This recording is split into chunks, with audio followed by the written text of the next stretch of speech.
What's going on, everybody? Brandon Schaefer here. So this is my subject, and I took photos from a few different days, and luckily the day that I painted it, they had these cool, colorful flags hanging out front, and it's a little mission building.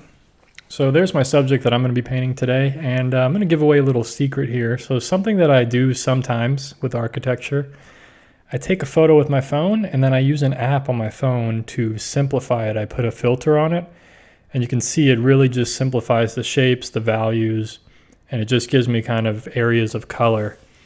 And I'll do that and look at it before I do the painting, just so that I know kind of the direction I want to go in. And it gives me an idea of what the value structure of the scene is, and if there's anything I need to either simplify or change.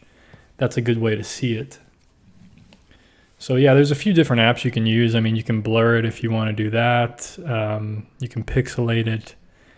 Anything you can do to kind of simplify it, it's going to help. And like I said, sometimes I do that with architecture like this, especially if I'm very close to it. And the area that I was drawing this, I was right across the street from it. And in real life, when you're that close to a subject, it seems so large that it's hard to draw it as small as I'm painting. So what I had to do was take a photo on my phone, and then that really shrinks it down. You know, you can fit the whole building on the screen of my phone in a photo, and then I actually drew my subject from the photo on my phone. That way I could just get all the architecture onto the page. And now I'm painting it from life. I'm painting all the colors and stuff from what I'm actually seeing. So I hope that makes sense. You know, it's just an idea of stuff to do. You know, different tools to use and techniques and stuff to help you out when you're out in the field. You know, you might as well use them. Most of us usually have our phones on us, and it's just a good method to do when you're painting something challenging like this, like what I'm painting here. It's pretty challenging.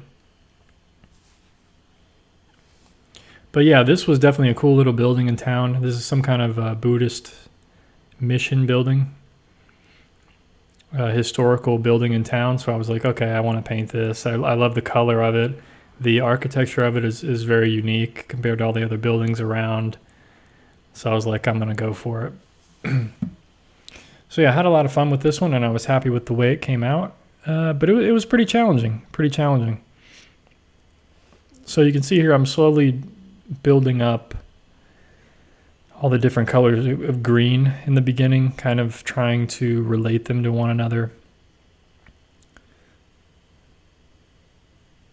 And I'm trying to just block in main color shapes, big, flat shapes of color, a little bit of variety here and there. It looks like a little bit of a drawing issue I got going there. You can see the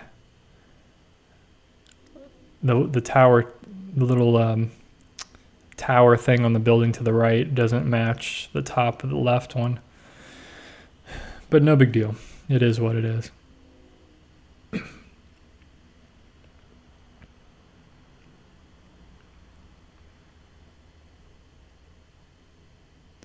So I was just trying to simplify my background there. And like I said, just slowly blocking in things, getting different saturation and color, and a lot of green in this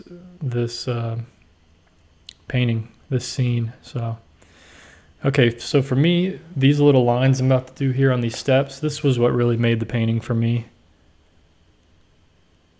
Right there, those little lines. The way I simplified it, just gave just enough detail so you can see that it's steps, and I didn't overdo it. That's what I'm always looking to do. Like those little lines like that, and the little variation of red, and then like a cooler color, cooler gray for the stairs. I mean, it just, boom, that's one of my favorite parts of this painting. Just a little insight there of kind of what I'm going for when I do these paintings. So the reason this painting was so challenging for me is it was so time intensive, because there's so many little different planes, so many different little shapes and colors and values. There's just a lot of little shapes going on. And, you know, the light was changing pretty quickly, as it always does. And also, this is probably my other favorite part of this painting were these colored hanging flags that they had out front. So when I first got here in town, they didn't have these out. And then one day I walked by, they had these hanging out, and I was like, oh, that's so cool. I hope they have them in a few days, because there was a few days where I didn't have time to paint this building, had other stuff planned. And luckily they kept them out for some reason. I'm not sure what was going on there, but definitely made the painting more interesting for me. Like, I see, like, if I painted this building without those, it wouldn't be as fun, you know, it just wouldn't look as cool. And I think it's a nice little feature that guides your eye toward the middle of the painting there.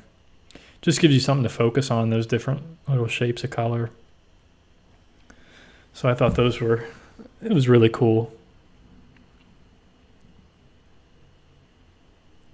Okay, there we go. I think I fixed the drawing a little bit there with some of this line work. So now I'm focusing on shadow shapes now, and this is what kind of gives the light effect. You know, it helps to show like what direction is the light coming from. The more shadow shapes that I fill in here. And I was really happy with this light effect. I think it's pretty cool.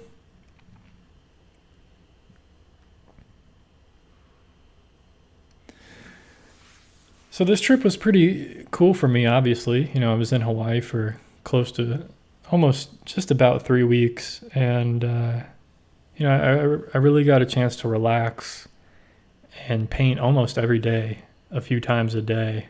You know, I did 33 paintings in about 21 days.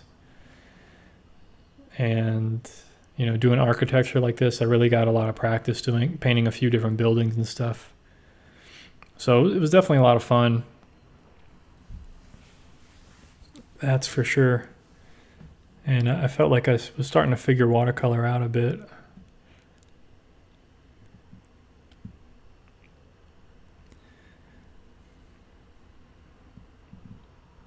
So I realized I wanted to add this shadow in the foreground because not only will it create a little bit of depth in the painting, but it also will make the color of the light on the rest of the painting, or kind of make it appear warmer.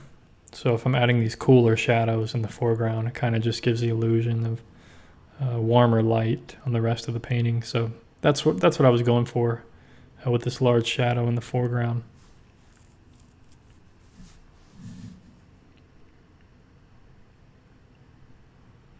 So I'm getting close to the end here. Just trying not to overwork it, you know, just trying to add little stuff that, little supporting details that are going to help solidify it, but I don't want to overwork it.